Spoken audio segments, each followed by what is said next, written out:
بچوں کے بارے میں 3 حقائق ایسے ہیں جو ہم میں سے اکثر لوگ نہیں جانتے، جن کا تذکرہ حدیث پاک کے اندر آیا ہے۔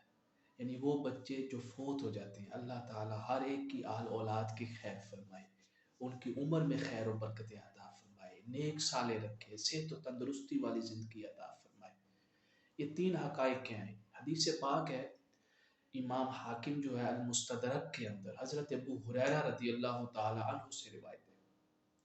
وہ فرماتے ہیں کہ آقا کریم علیہ السلام نے فرمایا کہ اولاد المؤمنین فی جبل فی الجنہ، پہلی حقیقت کہ مومنوں کے بچے جو چھوٹی حالت میں فوت ہو جاتے ہیں، چھوٹی عمر میں فوت ہو جاتے ہیں، جنت کے اندر ایک پہاڑ ہے، وہاں رہتے ہیں۔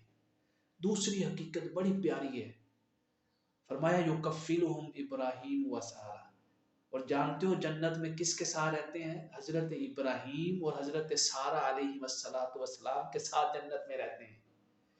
تیسری حقیقت ہمارے آقا کریم علیہ السلام نے فرمایا حتی یردہم اللہ الی آبائہم یوم القیامہ، جب قیامت کا دن ہوگا نا، یہ چھوٹے چھوٹے بچے جو جنت میں ایک پہاڑ میں حضرت ابراہیم اور حضرت سارہ علیہ السلام کے ساتھ رہتے ہیں، قیامت کے دن اللہ تعالیٰ ان کو ان کے ماں باپ کی طرف لٹا دے گا۔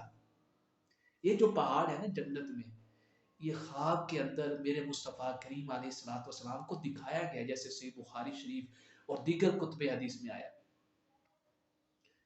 تو یہ 3 حقیقتیں ہیں، اللہ رب العزت جن کے چھوٹے بچے فوت ہو جاتے ہیں ان کے لیے بڑا اجر ہے، اجر عظیم ہے، خیر و برکت کا ثواب ہے۔ اللہ تعالیٰ ان کو نیک صالح اعلیٰ اور اچھا نعم البدل بھی عطا